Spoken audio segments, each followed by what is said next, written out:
တမထကစိတ်ကိုတခြားယုံမရောက်အောင်အတင်းချုပ်ထားတာ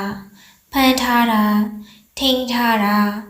ထွက်မလာအောင်အပေါ်ကနေဖုံးထားတယ်ဖိထားတယ်ဝိပဿနာကဖုံးထားဖိထားတာမဟုတ်ဘူးဝိပဿနာဘာဝနာက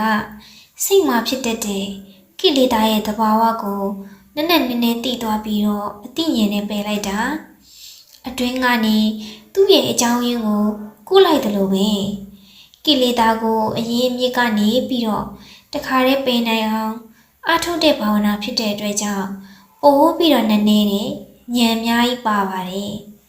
စိတ်ထဲမှာလောဘဖြစ်တယ်ဆိုတော့အဲ့ဒီလောဘကိုဖိဖို့ဖုံးထားဖို့မကြိုးစားဘဲနဲ့အဲ့ဒီလောဘရဲ့သဘာဝကိုစိတ်ပါလက်ပါစိတ်ရှိလက်ရှိတည်တည်ချာချာကြည့်တာပဲတည်တည်ချာချာကြည့်ပါများရင်လောဘဖြစ်စရာရုံတစ်ခုနဲ့စိတ်နဲ့တိုက်ဆိုင်မှုရှိတဲ့အခါလောဘဖြစ်တယ်ဆိုတာကို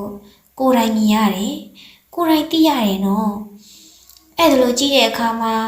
အဲ့ဒီလောဘဖြစ်တဲ့စိတ်ကိုပဲစိတ်ဝင်စားစရာအံ့ဩစရာတစ်ခုအနေနဲ့မြင်ရတယ်ငါစိတ်လည်းမဟုတ်တော့ဘူး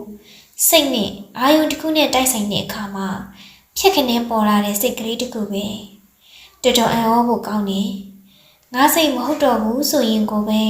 အနတ္တသဘောဖြစ်သွားပြီနော်အနတ္တဉာဏ်နဲ့မြင်နိုင်မှသာ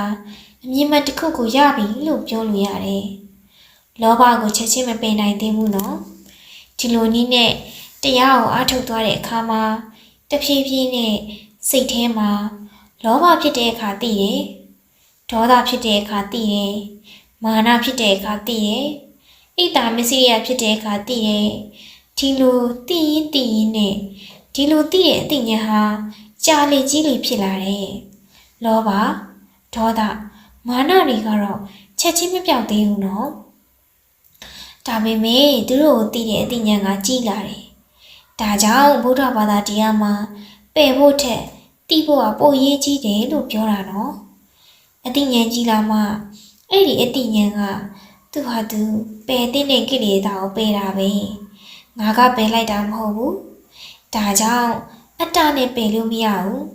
အနတ္တနဲ့မှပဲပယ်လို့ရတယ်အကြည့်ကံဖြစ်တဲ့အာယုံကလည်းအနတ္တပဲကြည့်နေတဲ့စိတ်ကလည်းအနတ္တပဲ